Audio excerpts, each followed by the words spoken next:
Hey guys, welcome back to today's video. Today I will be doing a tutorial on Procreate. So here's a time lapse of the recent artwork and let's get to it.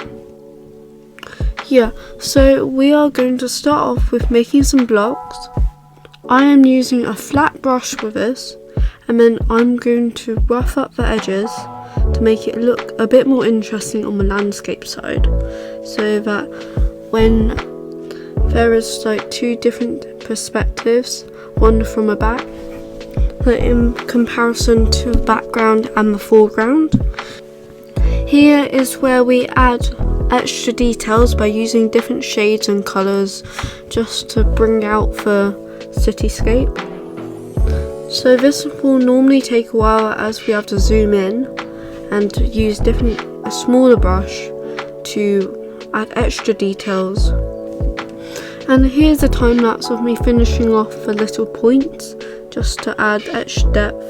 And here's also where I got a tiny bit lazy and started adding just tiny bits to speed up the progress.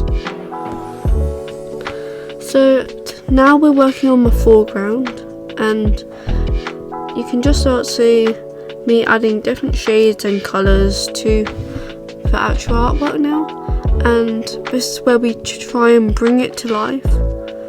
And yeah, I will try and speed it up so that you don't have to watch this. Let's speed it up.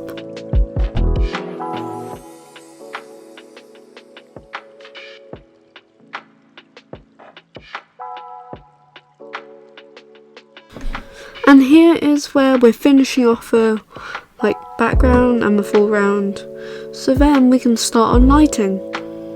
And this is what I find the most exciting, is where we can create a kind of atmosphere with the lighting. This is where I use a clipping mask to add in little dots of where the buildings kind of come to life with different parts of it, like on and off. And here's where I'm kind of copy and pasting the painting into a background to create a foreground, which we are making like a hillscape in the front, so we're sitting on top of a hill. So this is where I'm using like a grass texture to make it feel more alive, and then I'm going to distort it, and then we are going to be adding details just to make it feel more realistic. We're adding some leaves here just to add a bit of atmosphere in the front, as I keep saying the word atmosphere, and why not.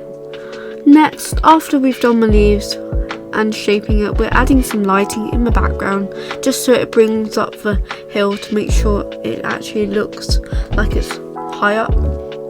And after doing that, we are doing the tedious process of drawing a bench. And after we've drawn the bench, I'll probably speed it up, but we will go into drawing the person.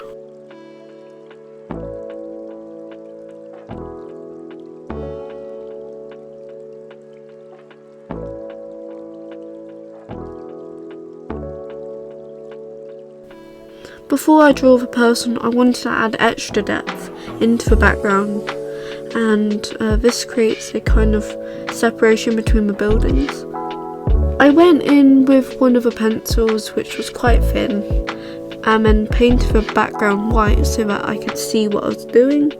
So here's where I started creating a character to put into the background, and yeah.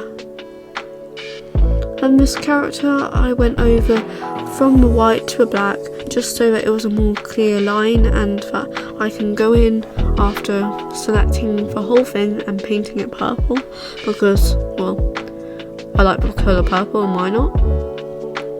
And now we're adding the character's hair, which I've gone with a dark brown kind of colour just so that I can add more details.